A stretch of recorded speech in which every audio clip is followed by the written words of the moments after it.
My name's Dean, and I'm your host. You're listening to The Non-Typical Project.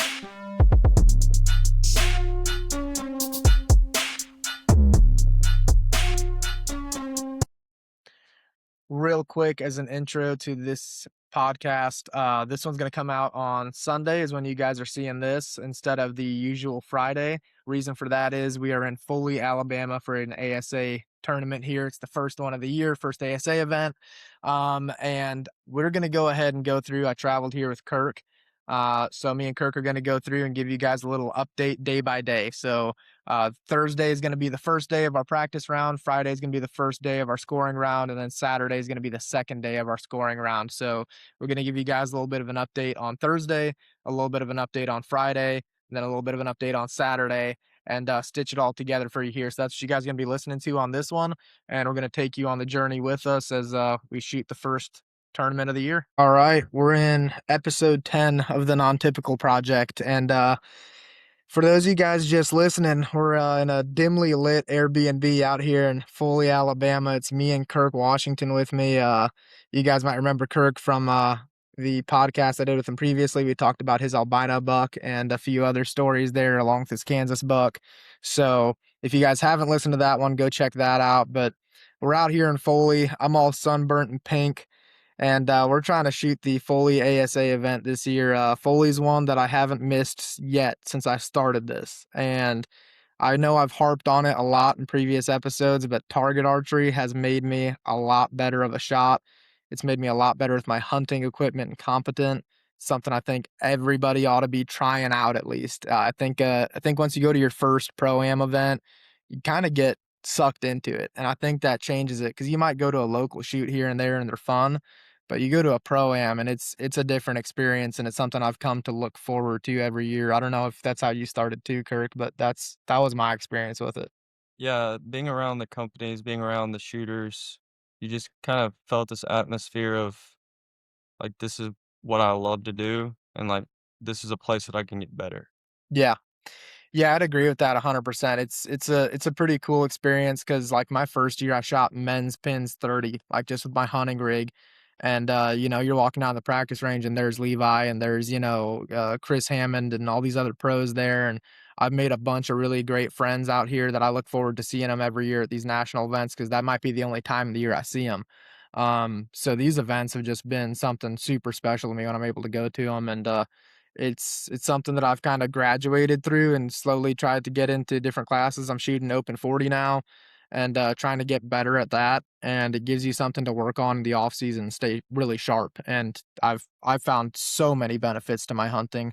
I got into this just not even looking to necessarily like looking at shooting pro one day. It's more of like I wanted to be a better shot for bow hunting. That was my goal. That's what got me into it. Yeah. Because I wanted to learn equipment. I had no idea what tuning a bow looked like, what a shot process looked like, and then through that, you work enough, and then you just find yourself in better categories around better people, around better shooters, and in return, that's gonna make you a better hunter. Yeah. Yeah, I found a lot of weak spots actually in my game doing this because I used to think, like many guys, I used to think I was a heck of a shot with my hunting bow until I actually started going to Pro-Ams. And then I'm sitting there and it's like that 12 ring will elude you more often than not. I'll say that. It's not as easy as it looks. And I got humbled quite a bit, and it just gave me a new perspective on archery and how far it can go.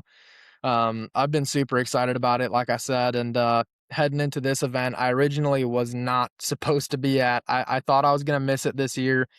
By chance, truck broke down, had to take it to Columbia, Missouri for work, and happened to fall on the same day that like the morning after Kirk was going to head out to this shoot. So I hopped in the truck with Kirk about 6 a.m. the next morning, 7 a.m., something like that, and we hit the road to Foley. So that was pieces kind of fell into place, and we got on the road and we got here, and today was our first real kind of practice round and go through everything, judging targets, shooting through the 3D practice, hitting the bags. And I will say I've got some areas here that I might have to correct in the morning before I go shoot my first round.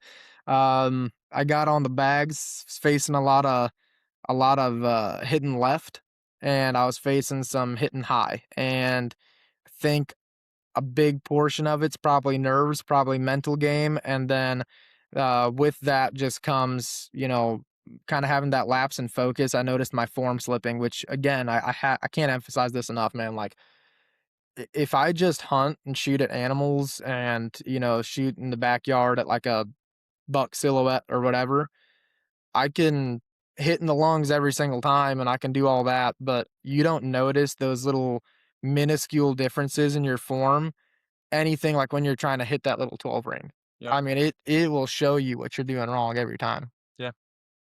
Yeah, and that translate into high pressure situations when you're after a deer that you have maybe one opportunity on a full season at, and then it becomes a muscle memory. So now your muscles, your form, all that already knows what it's doing, so it goes to it, so you can focus on just breaking the shot at the correct yardage. Yeah. Yeah, I thought I was judging pretty well. I shot a qualifier Sunday before coming out here, and I thought I was judging pretty well there. And here the difference is I was shooting that qualifier in kind of like open woods, Mhm. and I found myself judging fairly accurately. Here at Foley, and it's funny because again, it's these little minute differences that kind of show the weaknesses in your game. Every single target, you've got this high stem count foliage of like these tiny little sticks all the way down to the target. And I was misjudging by, I mean, on my worst targets, 4 yards at times. And that wasn't an experience I had shooting the local qualifier where it's all just dirt and big woods. And just those little changes in environment was making me see my yardages differently. So that I had to just pretty much reset and just go through and like walk down the range with my rangefinder on the practice range and just shoot yardages to like buried in my head what it looks like here. And that was a big reset moment. I don't know if you how your judging was today. Uh, Judging went pretty well. Um, it seemed like my team, so we do a team shoot today. It's just kind of a good practice and good, um, ability to get ready for the before the rounds, the ones that matter, and, judging went pretty well, um, but there was a few times that what you're saying with the terrain, you look at targets down different terrain features, and they're gonna show up differently, and that's kinda what I was talking to you on the drive here, is there are so many different factors in trying to get a yardage that if you put enough things in your, like, bag of tricks, that it will help you kind of mitigate those far off yardages. It's not gonna be true because 'cause you're gonna get used to seeing something on a same lane for 10 targets than that one target, it just kinda changes. It's more open with a big tree at the end, and you can see all the definition because the target's lit up. So you may misjudge it, and you may think it's closer. Well, ends up it's a lot farther.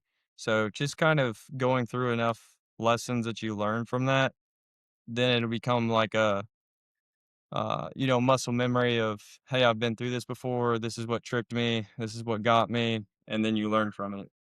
Yeah.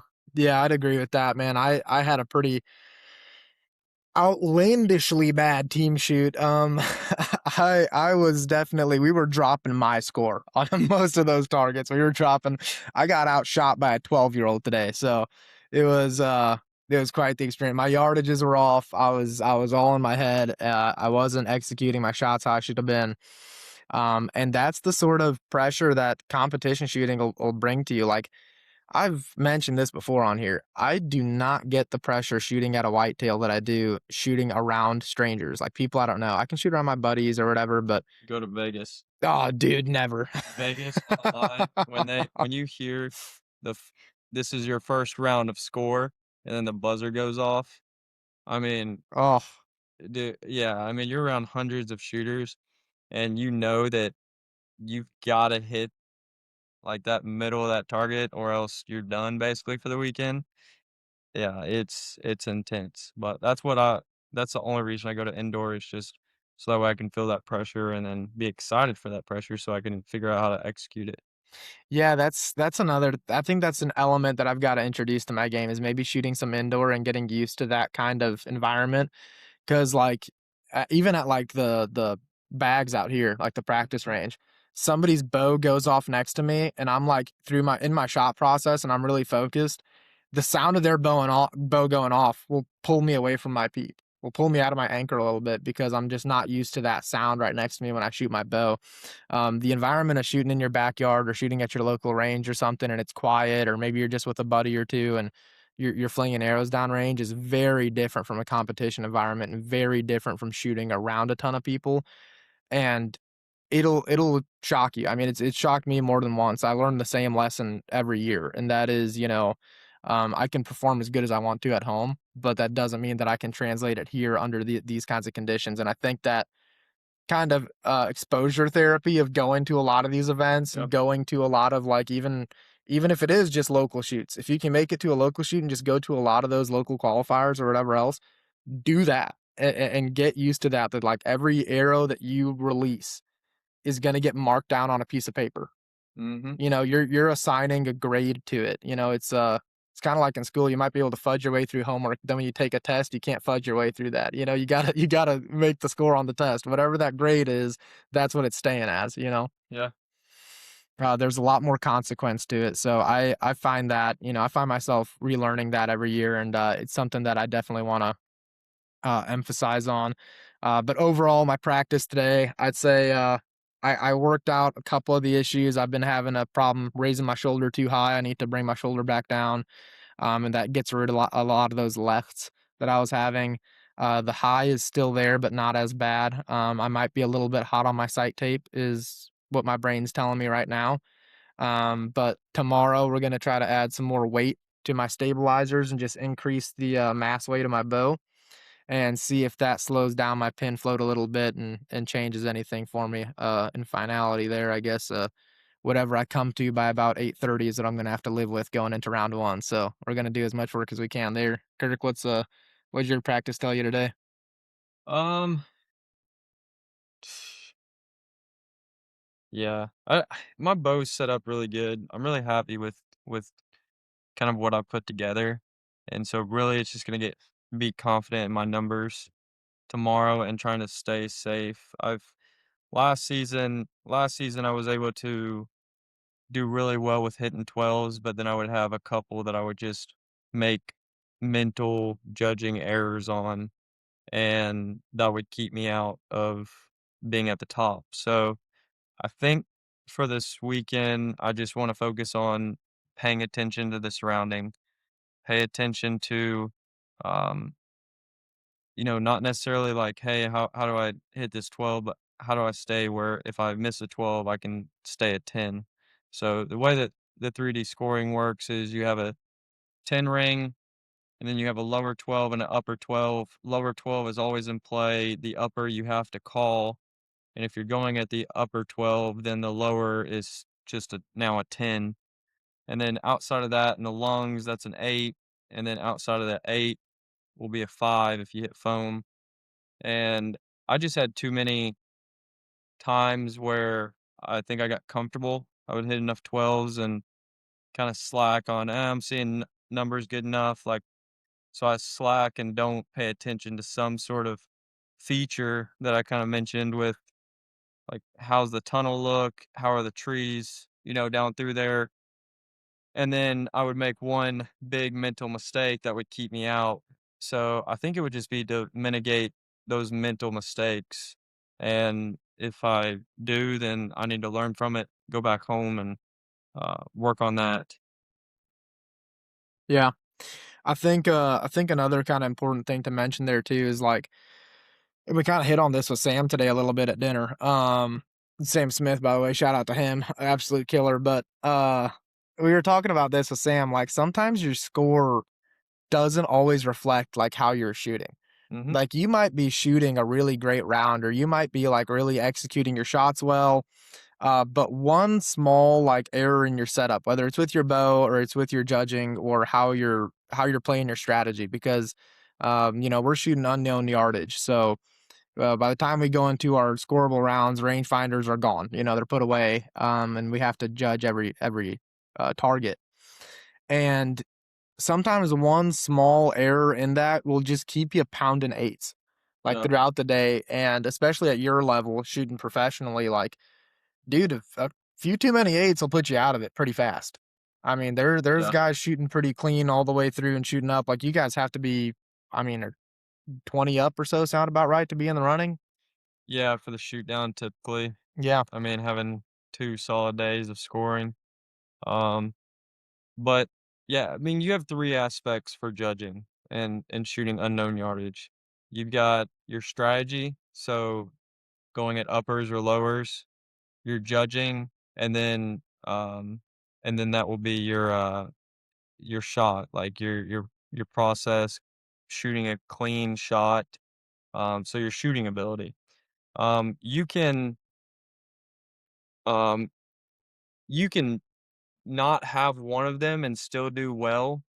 You can judge well and shoot well. Um, and typically your strategy works out, or um you can have a good strategy and shoot well, but your judging could be off, but your strategy is good enough to make up for that bad judging. Because if I'm 2 yards, not enough, but I'm going at uppers, so I drop down and I stay at 10, well, then that strategy worked out. Okay, I'm not losing points. Or if I'm 2 yards too hot, too many yards, but I go at lowers, then you rise up and stay at 10. So, uh, yeah, there's a lot more. You have to have a good strategy for shooting unknown yardage. So that way you stay out of the eights. Yeah.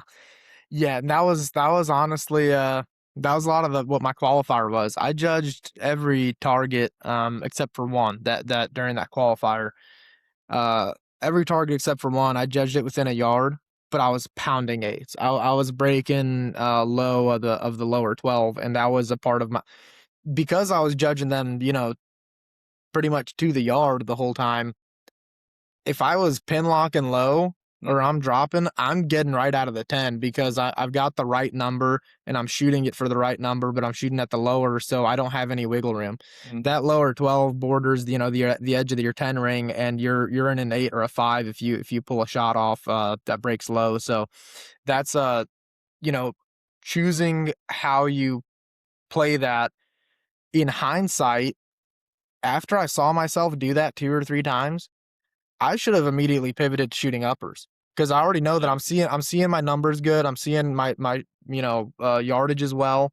So I need to be compensating for that low dip in my shot, and I should have switched to uppers. And that's something that you just kind of have to refine over time. And I'm still pretty green when it comes to the competition stuff. So if I think I got a good number, I'm gunning for that 12 ring, and I'm like, oh, I'm gonna live and die by that. But you need to give yourself some sort of plan mhm, for your yeah, worst case scenario. In that case, if you're not sure about your number, what's your highest number, what's your lowest number, which one are you comfortable with going with, and then how are you going to play your rings off of that?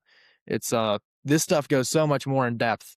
The more and more you do it, it seems like, or the longer I stay in it, I learn more every time. So it's been pretty exciting. But uh, what's your goal for this weekend? What are you looking to get out of it, and what are you trying to accomplish on this one for Foley? yeah. I think for this one, it's just getting back into the mentality of working hard at.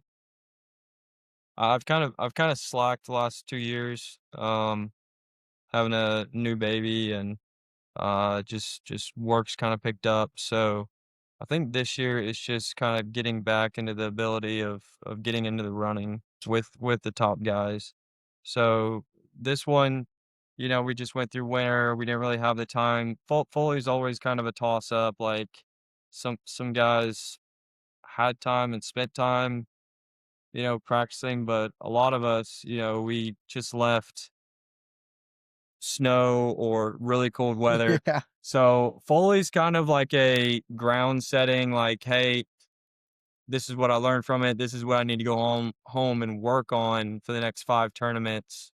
Because it's just kind of a run up of like, hey, here's your first tournament. Sets the It's tone for you. Yeah, so sets tone. So I think for me it would be, I want to set a good tone going into this year. So let me have a good tournament. Um Try to, I think my biggest thing would be judging. I think I need to judge well. My strategy kind of stays the same. My play at pretty much 95% of the targets I shoot is I want to have a good number, but I typically want to be about a yard and a half hot because I shoot at lowers. So typically, if it's a 40-yard target, I'm trying to judge and know that that's a 40-yard target, but I'm going to shoot 41 at it, go at the lower. If I break a low shot, it still hits the 12, or if I break right on it, then it's going to, be a good 10, but it keeps me out of the eights. So that's kind of my typical strategy, but at the same time, I've got to rely on good judging, because if I misjudge a target and I don't add enough, then I'm falling down and losing points. Yeah, but at the same time, I might add in for Kirk there too. The goal is always to win it, and I think Ricky it's Bobby. yeah, we're going for it. And you again, Kirk shooting at the professional level, so the expectations and the scores that are being put up by these guys in his class are always just, I mean, they'll blow you away. Um, I'm in a unique spot where I'm shooting open 40, so I'm still in the amateur classes, and you know, 12 up might win it. If I shoot how I shot at that team shoot, I am not winning anything. But if I can make the right corrections and I can shoot relatively clean, 12 up for the weekend is not unreasonable. It's very doable. It's just a matter of if I can get out of my own head, if I can clean up some of that stuff and really pay attention to what I'm doing. I have the ability to judge, I have the ability to shoot my bow. So it's just trying to, it's really the mental game side of it, and then the keeping all my fundamentals together in the moment that I'm still kind of piecing all that together. So I think realistically, my goal going into tomorrow is going to be just to shoot as clean of a round as I can manage. Yeah. If I can shoot a really clean round and pick up 12s when I've got some layup shots there, it puts me in a really good position in this class. So Yeah. we're going to do our best with that and just see what happens out of it. I'm pretty excited for it. I'm excited to get out and hit the range tomorrow morning and see if I can just polish out these couple issues I ran into. And hopefully, when we give you guys the update tomorrow, we're sitting on a couple of good first day rounds. So, Kirk, you got anything you want to add to that? Yeah, we better get some sleep. It's gonna be early morning. But no, as soon as I got down here, I was excited to be here, and it felt like, I'd missed this. Yeah. So I'm excited to be here. I would push anyone to come and check this out, or events like that. If you're a hunter or someone who enjoys archery at all, these type of events are going to make you such a better shooter, and you're around really good people that enjoy the same hobby and are like-minded. So yeah, hopefully we'll have a good update tomorrow. Yeah, I mean, yeah, be round one of the new year, so it'll be exciting. Yeah. Yeah, I'm looking forward to it, and to Kirk's point there, I mean, the social aspect of all this stuff is top notch. You're around some of the best people in the country. If this is what you're into, there's a friend to make around every corner, and then you'd be surprised who you end up running into out here. Whether you're hanging around the Gold Tip booth and you're running into Kyle Douglas, Tim Gillingham, all those guys you might have watched or seen before, or whatever, they're all around. So it's a blast, and it's definitely a good time. So me and Kirk here are going to hit the hay. That's our little wrap up on day one here in Foley, and we'll give you guys the update on what we get on tomorrow. All right. Day one of scoring, day two for us here in Foley. Uh, I am still recovering from dinner. I think I almost died laughing at dinner. We had a good time with Sam and them again, and We shut the place down with crab. oh boy, yeah, these guys got that all you can eat crab, and they tried to put them out of business. They were ready for it too. They just kept bringing them out. Oh, man, but it was a good time. That's again, that's one of those, I like social aspect to coming out here and all that good stuff. Like, I wouldn't trade it for nothing. It is so much fun, and getting to hang out with these guys, uh, is is what makes it really. But yeah, today was round one, shot at 9 a.m. So we got in a little bit later than we planned to in the morning.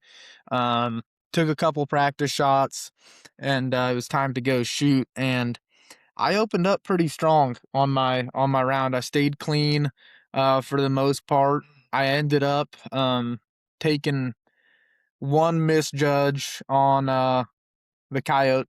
Coyote, that's an easy one. Yep, yep. And so I misjudged him and ended up taking a 5 there.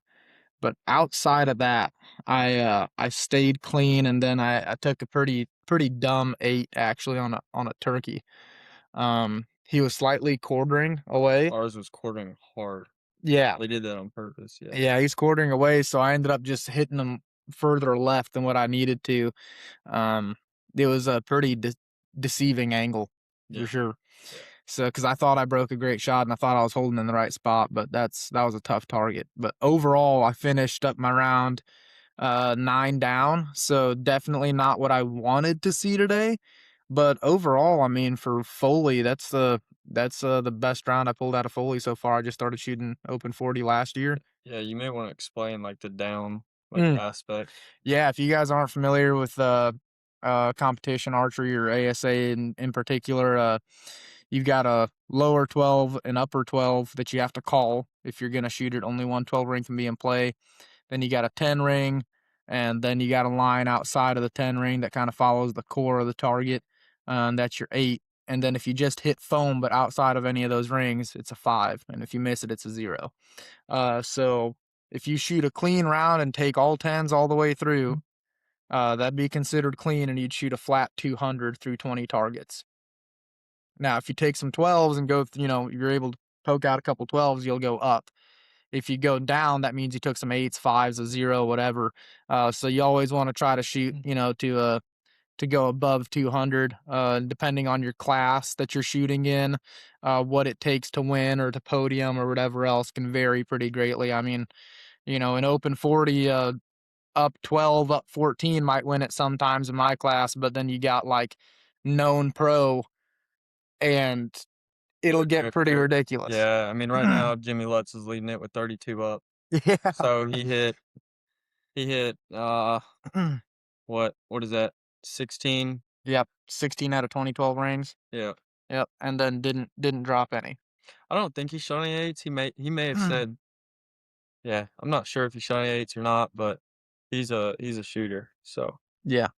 Yeah, overall going into tomorrow's round, I'm gonna be looking to clean up a little bit. I made some minor adjustments to my setup. I ended up adding some mass weight to my bow to help me hold a little steadier. And I think if I can do what I did today, but just kind of clean up some of those little errors I was making, should be able to do even better tomorrow. So I'm pretty excited for it. How'd your round go? yeah, this morning I got out there and went to the practice 3D, and I was immediately noticing that judging was good, but I was hitting lower. Uh, so I went ahead and added a yard into my sight tape, and that was doing well. And then I got out there and I just I judged pretty good today. My shooting was still a little off, still kind of getting back into the swing of things with just, new year, and was hitting, man, I was just right out the bottom. And you're going when you're low, going at lower 12s, that's a 4-point swing to hit an 8. So I shot too many 8s, and so that's going, instead of the 12, it's an 8, 4-point swing. And then I got out there afterwards, and practicing later on, I end up adding another yard, so 2 yards into my sight tape. So I'm hoping tomorrow that that will account for a lot of those 8s where I can stay a little cleaner. I mean, I shot 5 8s today, so not great, and 4 of them would have been 12s if I would have had that extra yard put into it. So I'm hoping tomorrow I can stay a little bit cleaner, and then that'll just give me a chance to work on things when I get back. Yeah.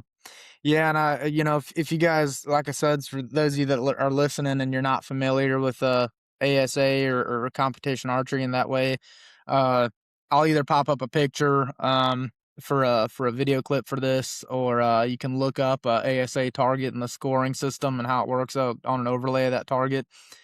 The difference between hitting a 12 and hitting an 8 or a 5, I mean, a 12 and an 8, the difference can be an eighth of an inch.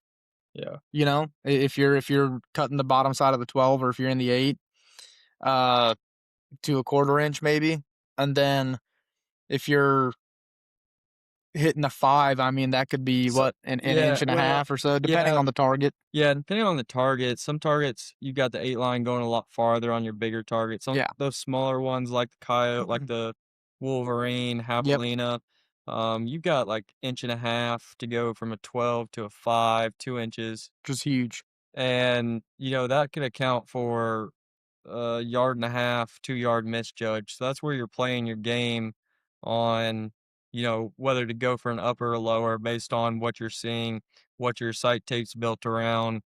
And that I mean that's the name of the game with open, but that's the fun part is trying to set yourself up for success uh with that judging aspect. Yeah, yeah, I mean, it's a really tough game to play, and it takes a lot of strategy, but it's a pretty rewarding feeling at the same time too, when you're able to walk up to a target, judge it, and you're judging it for the yardage it is, because you're gonna know if you're a yard and a half off. You're gonna know if you're 2 yards off. That's a big deal. So when you go up there and you break a shot and you smash a 12 on it and you judge the yardage, that's your system is perfect, and it's it definitely puts a smile on my face. So it's it's a tough game to play, but then you also have the alternative, which is the known side, which if you're shooting known yardage, you almost can't be you really can't take an 8 in that class.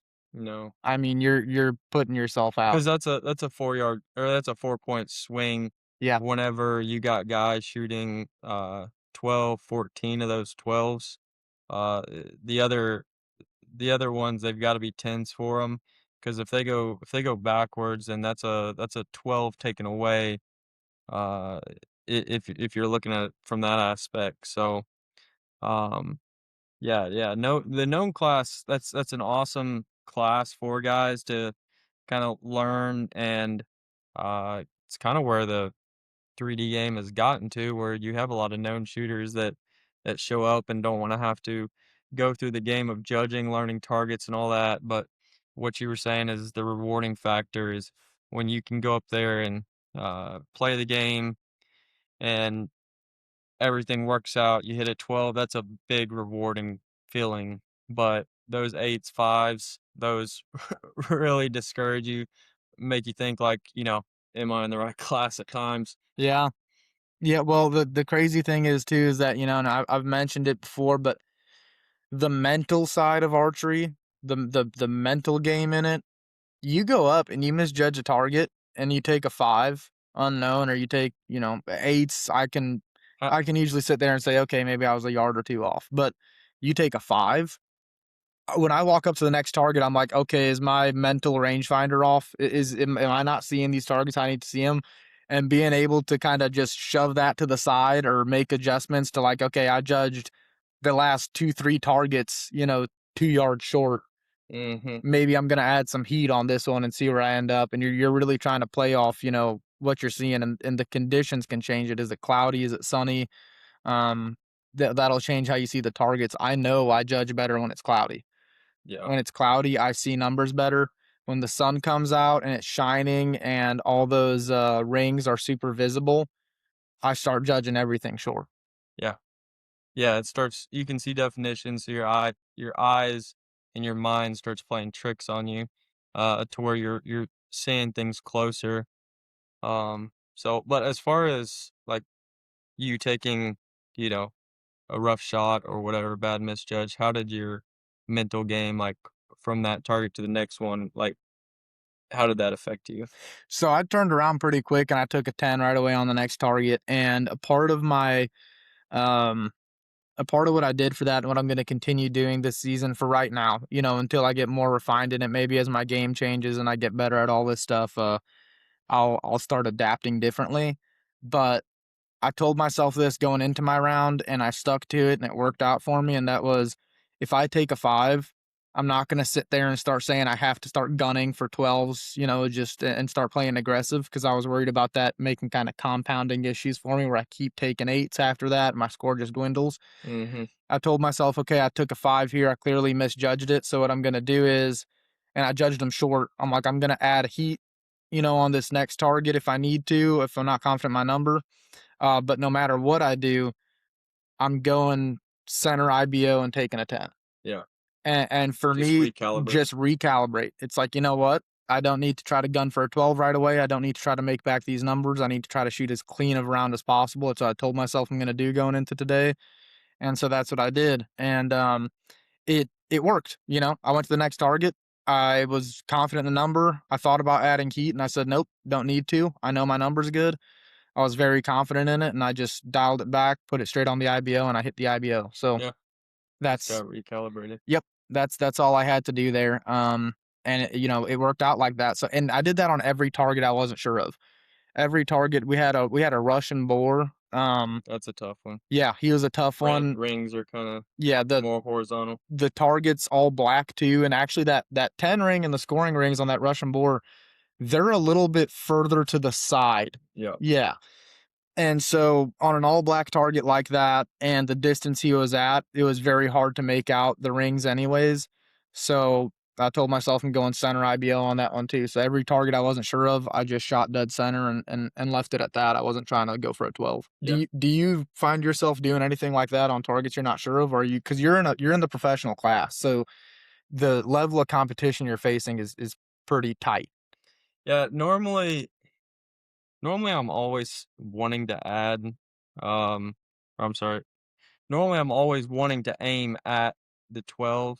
So really it's just building into my uh what I'm dialing my yardage to is typically how I do. There's very few times I've ever just aimed center 10.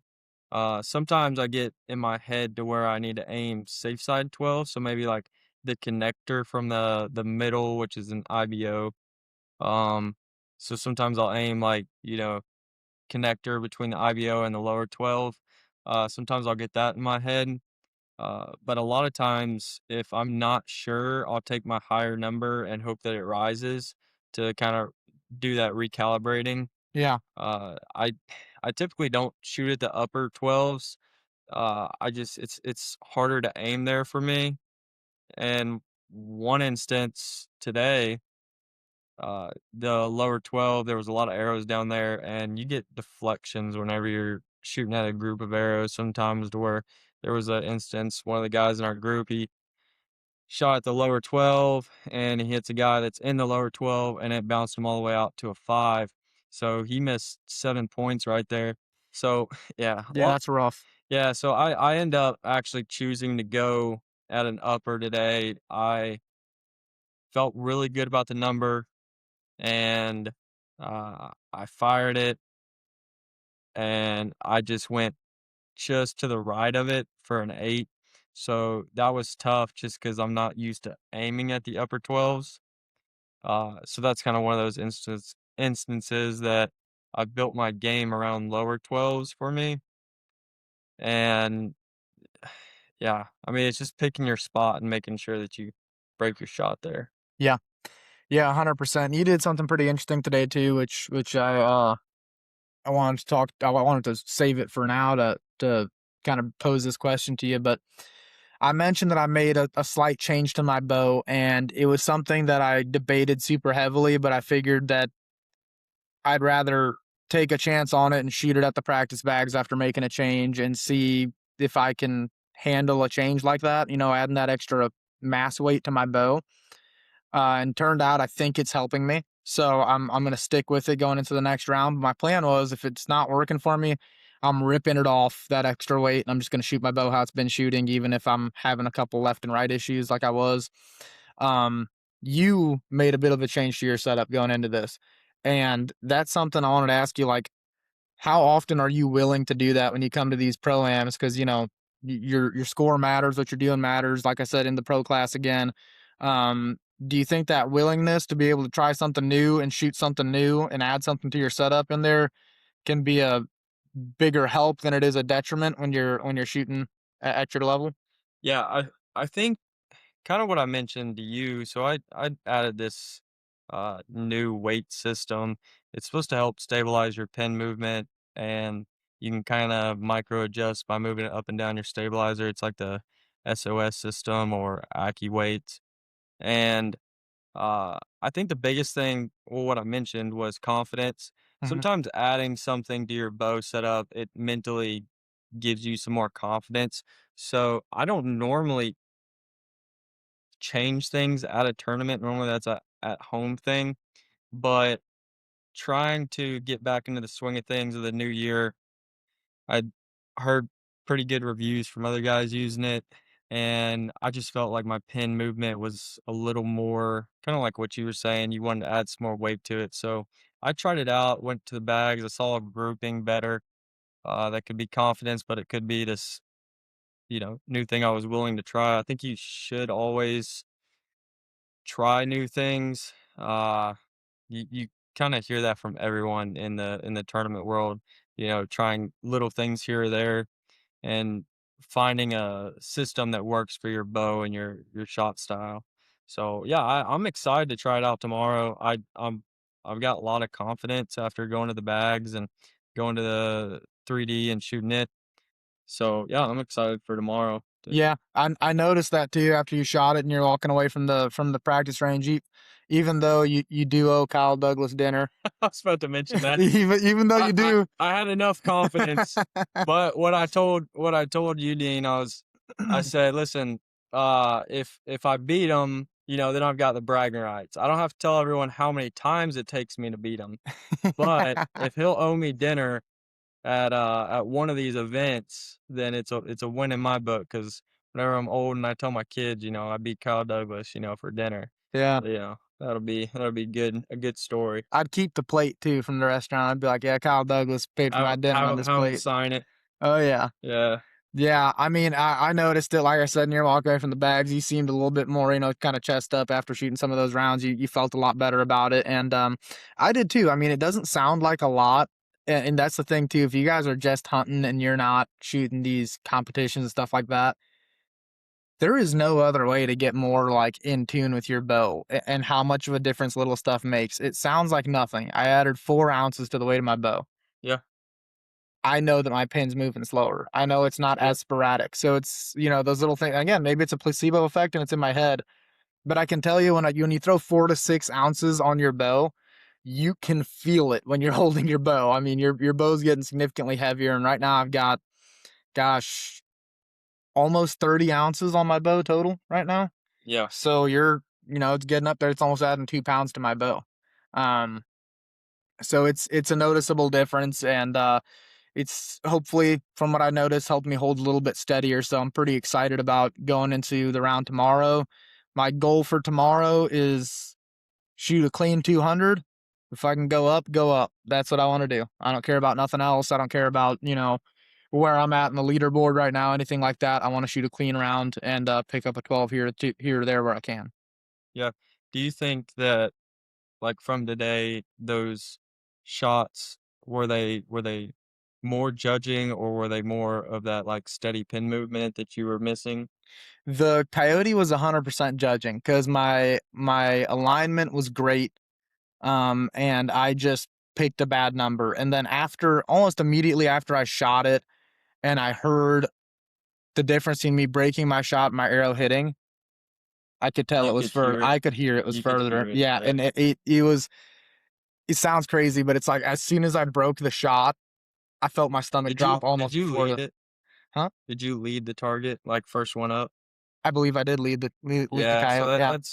that's tough too, because if you're leading the target, you hadn't seen or heard an arrow go down range, that's a tough one. That's when I want to, uh, make sure that I stay at par, which would be 10, if I'm leading and I don't have a chance. So that's whenever I'm making sure that I set myself up for staying in the 10 ring, leading the target well, and not, not seeing or hearing an arrow from someone else. So to lead on one of those small targets or a long ranged one, uh, that's what you have to do. Yeah.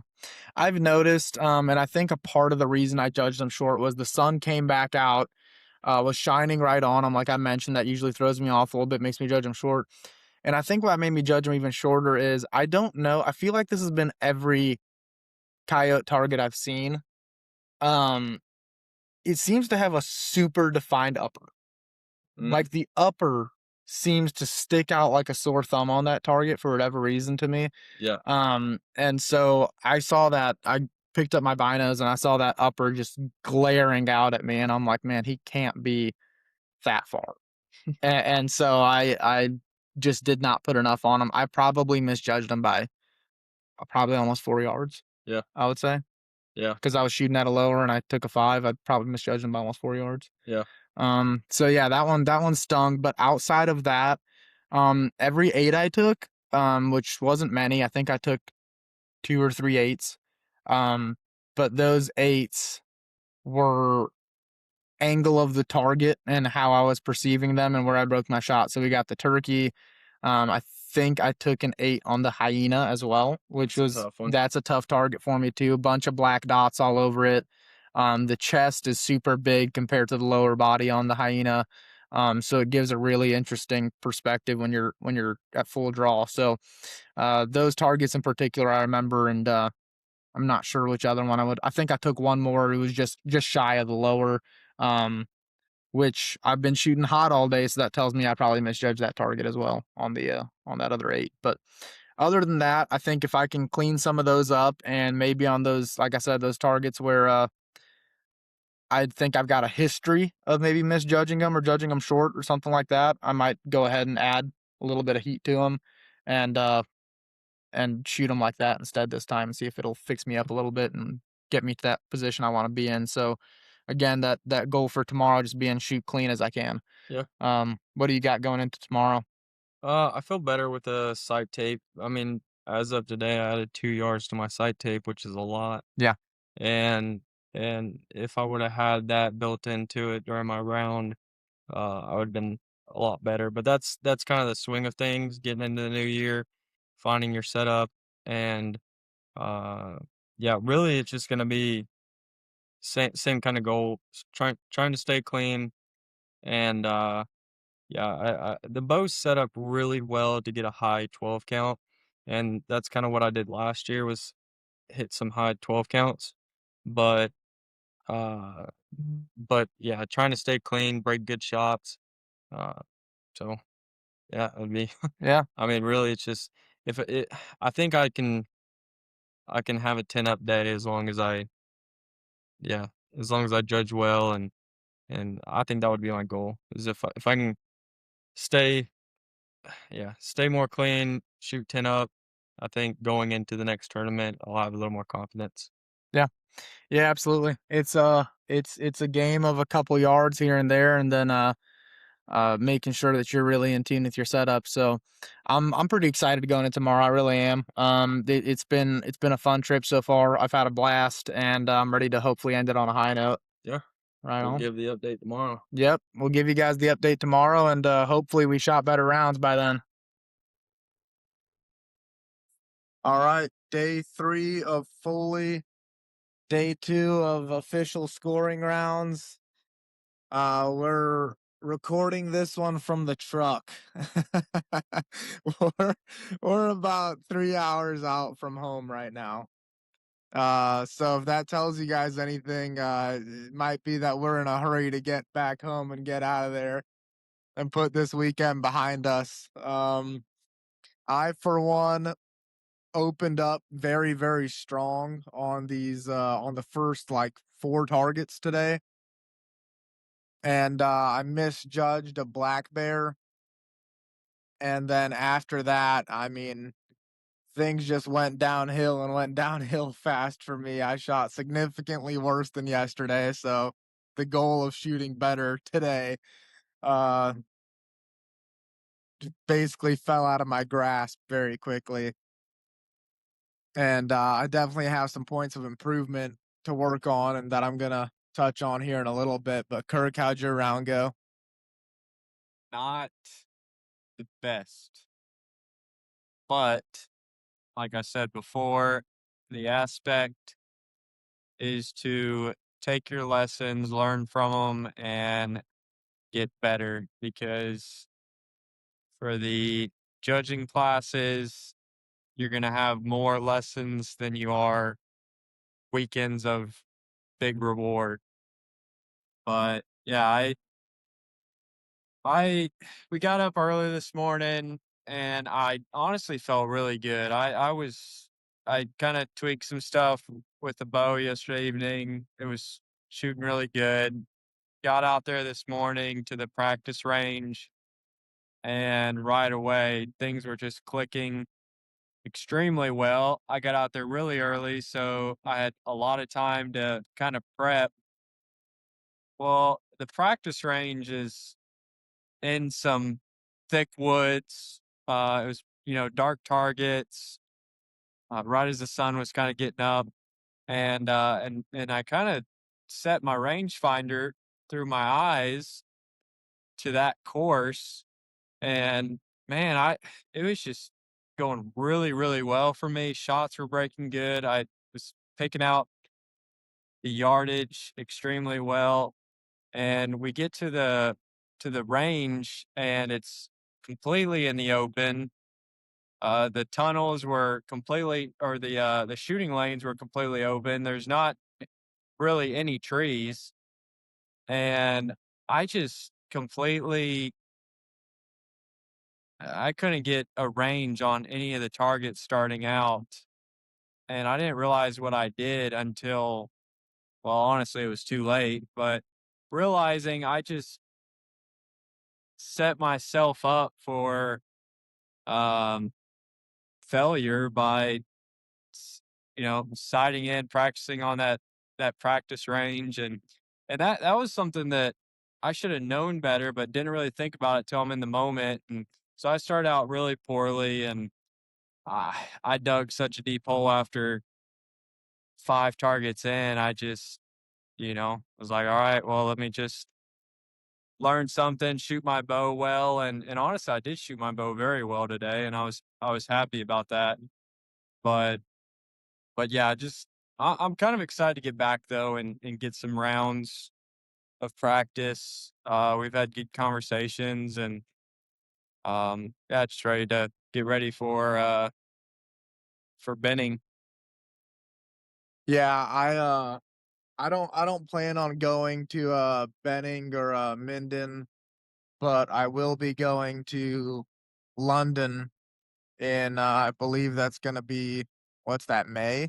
Uh, I don't know if they switched it to end of May or normally it's either end of May or beginning of June, Yeah, depending on how the weekend pans out yeah. for that time. So I plan on going to London and hopefully having a better shoot. That gives me some good time too, because we do have some local qualifiers. We actually have quite a few of them in March and April. So it gives me some time just to at home refine some of the things that I learned today and from this first pro am of the year. So that hopefully by the time London comes around, I've got a new system figured out for me. And I think that's really what I got to focus on when I get back is actually just playing with my setup a little bit more, taking some chances, taking some risks, and just being willing to try some new stuff. Um, I am at a point now with my competition archery and my comfort level in doing that sort of thing that I am identifying the problems I'm having pretty fast.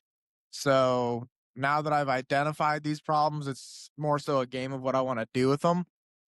And I had some holding issues, and today I had some judging that then turned into holding issues on the mental side of things. But I experienced a lot of what you did actually, because day one I judged pretty good.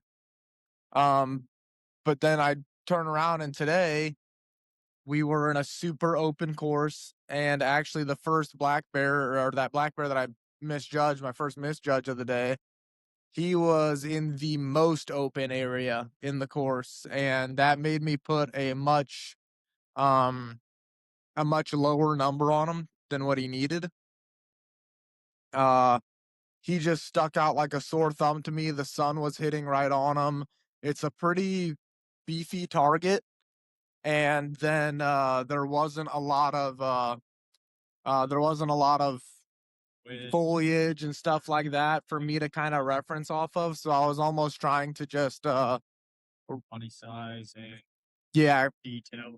Body size, detail, and obviously with the sun hitting them, I could see all the rings really well. And then I'm trying to kind of ground judge them a little bit and play that game, and it just kind of nipped me in the butt a little bit trying to do that. So learned that, and definitely something I want to work on for the next 2 months here before I go to my next pro am is just judging those targets in different conditions whenever possible. So I think that's where those local shoots and state stuff is really going to come in handy. Going to as many, I've already got the next one planned. I've got a qualifier this upcoming Sunday. So I'll be going to that and trying out some new stuff. I think I'm gonna throw a little bit more weight onto my bow and just kind of see what I can do from there. I might be test shooting some new bows as well. I've got a lot of things to consider, and I feel a lot more confident in considering those after seeing how the pro am went. I think it helped me definitely narrow down some things that I want to take a look at in particular. So, with all that stuff in mind, I'm definitely excited for the rest of the season. Didn't get the results I wanted out of Foley, but I think I'll be able to go to the next pro am a lot more confident until I realize what challenges I'm going to face there. I've heard of London being a tough one, but we'll see how it goes. What's your plan from now until you get to betting for you, Kirk? Um, yeah, I don't know. I just after this weekend, it was a good time to kind of reset and see what I need to work on this year. Um, and yeah, my bow's holding extremely well. I'm really pleased with the Hoyt platforms, and yeah, I kind of grabbed a few few things to throw on my bow and try out. I think it's just going to be a lot of time behind it. Try to get back into my shooting every day. Right now, it's tough with it getting dark. At 6 o'clock. A lot of times, that's kind of when I'm rolling in from work. Whenever it gets dark later, when that 7, 8 o'clock, I can get home with plenty of time to got 3D targets at the house, so I can shoot. But really, it's just kind of to redial and gain my confidence back in for the season. Last year was a little slow for me. Didn't have the time for practice, but just being around guys like you that kind of ready to are hungry to learn. It's kind of um like fun to be around guys asking questions, trying to learn themselves, and you're trying to, you know, act like you know what you're talking about. So Well, we all look the part. It's just a matter of yeah, what we do. yeah. Do you have a new target do you think you need to be buying after this shoot? What is it? The Blez book? The bless buck? Man, I really need to get that target. It I didn't shoot it awful this weekend. I think I hit tens on it, but every time I get up to that thing, I just I don't like it. It's just It's a tall target. yeah, It's very hard to reference off of, is what I notice about it. really from Africa? Yeah, Yeah, they should stay in Africa. yeah. You know, Yeah, we can shoot the leopard, that's fine. that's fine. It's got lots of dots. You can pick some references off it, but yeah, the blessed fuck. Man, those things are tough. Yeah. And then I it could be in my head, but I feel like the paint on it is shinier. If you get what I'm saying, if I feel like it has a lot more glare in the sun almost. Did the black bear, was it super shiny for you? Oh, it was so They shiny. put like a high gloss Yes, on it. yes, I And noticed it with the black bear and the blessed buck that those 2 are super shiny. yeah, it's kind of weird because I remember, yeah, Targets they've painted before and they've come out like a matte color. I remember some Targets you'd hit it and every single arrow hole like chipped a bunch of paint off and you'd see all these super high definition shots, Yeah, from naked eye. I had a, I had a javelina actually and the coyote, both of those. I noticed that both of them, the, paint came off so bad on them Yeah. that the areas that I would typically use to reference off of were completely useless. So in Paris, Texas, this was probably kind of it was the last year that they had it there, maybe in 21. And it was the year that wherever their facility was, I think it got like a super cold snap and the foam, it messed with something with the forms and the foam, like hardening and stuff. And your arrows, you're about to pull your shoulders out of the sockets trying to pull arrows. They were so tough targets.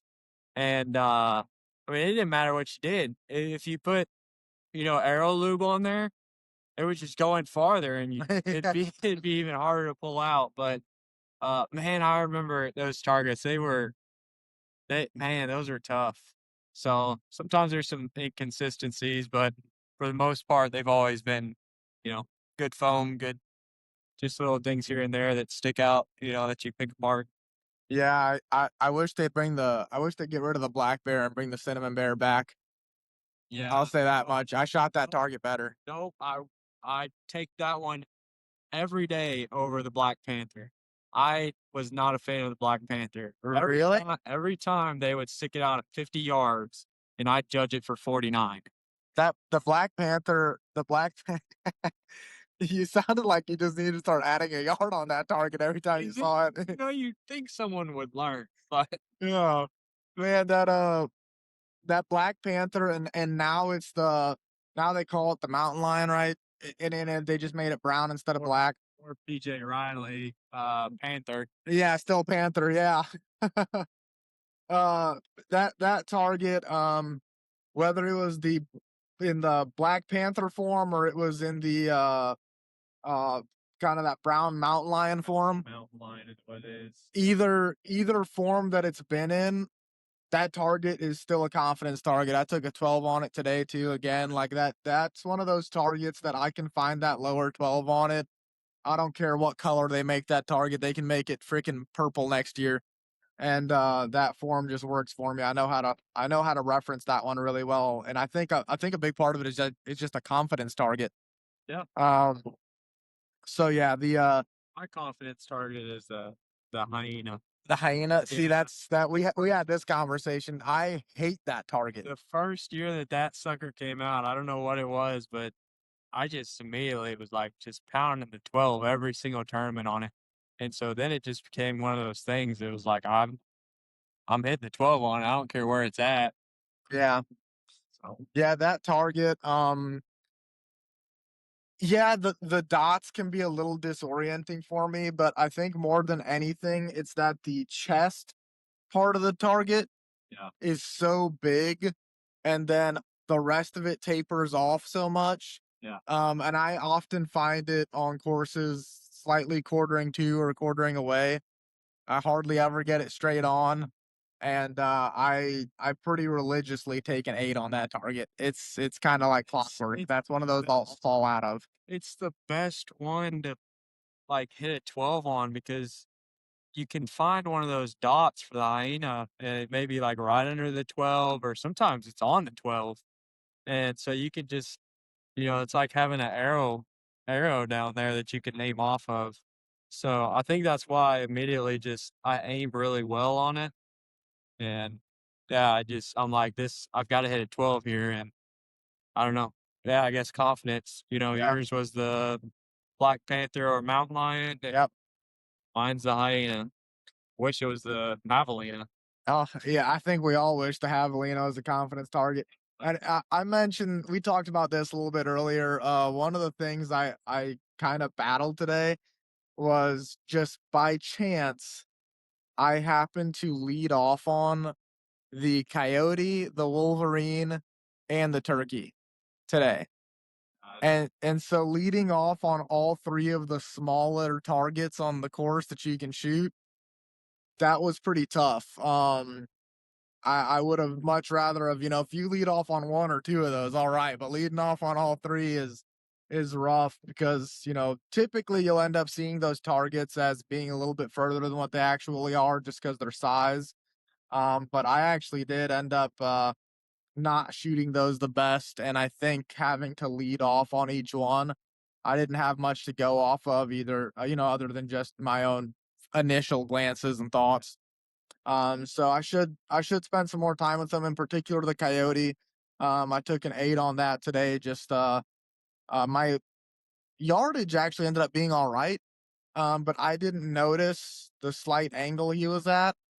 So I went out for an 8, and then the next person up in my group, they basically fell right in line with me. So then the last two folks in my group picked up on it, and they both actually aimed off kilter and sunk into a 10.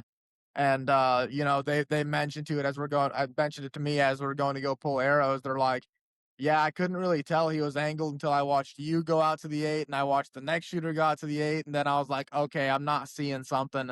And he was able to capitalize on it, and so is the guy after him. So um one of those things, I think I want to spend some time with those targets, and hopefully I'll be exposed to it a little bit at some of these local events, is just angles, especially on those smaller targets. You know how you fix your shots on angled targets? How's that? You just move your bubble to the which way it's angled. Yeah. Yeah, Yeah. Well, the thing about that is I need to notice their angle first. I didn't even notice it. I'm joking. Don't do that. Don't do that. It sounds cool. It It sounds sounds cool like until if it came out of Tim Gillingham's mouth, you'd believe it. yeah, well, I I believe everything Tim says, actually. Yeah, he could sell me a pin even if I didn't have hands. He sold me the 12-degree grip on my bow, so that goes to show you anything about Tim's selling powers. Yeah, they're pricey, but they're nice. No, if you listen to Kirk, you might shoot a 5 or worse. Well, if you're on my range, then yeah, but you're not in my range right now, so I'll Yeah. I'll help you get up there. Uh, yeah, I think some small adjustments there and some small kind of learning moments on things I can maybe do better, and targets I can spend some more time with. And I'm pretty excited really about the rest of this season. I think I've got a good idea of the areas of improvement. So first report card came back mighty mediocre, slightly worse than mediocre on the second day, but spirits are still overall high. I had a freaking fantastic time. Um Absolutely love these events and catching up with everybody. And yeah, I learn something new every single time, and I feel myself getting just a little bit better and a little bit better every time I come out here. Kirk, what's your analysis for the week? C minus. C minus? Yeah, I got some work to do, but um, but kind of to your point, just having a good time with the crew of guys. I think everyone's looking forward to this year. Some of the new events they've added supposed to be good, and yeah, I think yeah, just willing to put in some more work, see how the rest of the year goes. Yeah. Yeah, congrats to everybody also that ended up scratching out a win today. We were on the road, but we were still watching all the shoot downs and got to see some pretty exciting shoot offs actually. That is some homework I'll give you guys. If you made it this far through, and I know that a lot of you guys listen to this podcast for hunting stuff, but if you're thinking about shooting ASA or doing some local 3D shoots or whatever you want to do, go ahead and go on YouTube and look up ASA Foley 2026 shoot down, and you will get to watch some pretty awesome shoot downs. We had some really, really entertaining shoot downs today. Competition archery media. Yep, competition archery media on YouTube. Who puts it out? Yep. And it's well, if you're not familiar with a shoot down is for the pro classes. The top 5 scores will go to a shoot down where they put out 5 targets. Everybody gets 1 shot per each of those 5 targets. If necessary, they'll go to a last shot, which is 1 final target, a 6th, to break any potential ties or anything like that, or any scores that are too close together. And based on those results, you get your 1st, 2nd, 3rd, 4th, and 5th place winners. We got to watch some pretty phenomenal shoot downs today. They were really exciting. Scores changed up and down quite a bit, especially in the open pro shoot down. That one was swinging one way or another, basically shot by shot. So if you are looking to get into this stuff and you just want to see what it's all about, that is what I did pretty much the first year that this was all getting introduced to me. I went through and I fell down a rabbit hole of just binge watching all the old shoot downs, and it'll definitely get you excited for it and get you a good idea of what it's all about. And the scoring systems me and Kirk were talking about before, they usually do a pretty good job of throwing up a picture of a target and explaining all the rings and all the scores and how it works. So yeah, there's your guys' homework for the day. If you want to check it out, I highly recommend it. And like I said before, congrats again to everybody that was able to snag out a win. And hopefully we'll start shooting better the rest of the year. I'm looking forward to it. Kirk, you got anything else? I'm tired. Yeah, yeah. We've been up since like 5:30, and it is 9:37 p.m. and we're still about what 3 hours from home. Yeah, it's gonna be a long night. So Get out there and shoot your bows. get out there and shoot your bows. Kirk's gonna keep driving us home. I'm gonna lean back here and take a nap. Play some loud ACDC. Okay, ACDC's coming up, and I'm not sleeping. But thanks for listening if you guys made it this far, and I'll catch you guys on the next one. Thank you guys for listening to today's episode of The Non-Typical Project. If you want to check out our special guests, their social media handles are located in the episode description. If you want to keep up to date with The Non-Typical Project, you can search The Non-Typical Project on Instagram. You can also head over to the main page of the podcast to see all currently available episodes with a new episode every Friday. To keep up to date with me, you can find me on Instagram. My Instagram handle is Dean_Hunts. And everything will once again be down below in the episode description. Thanks again for tuning in, and I'll see you next time.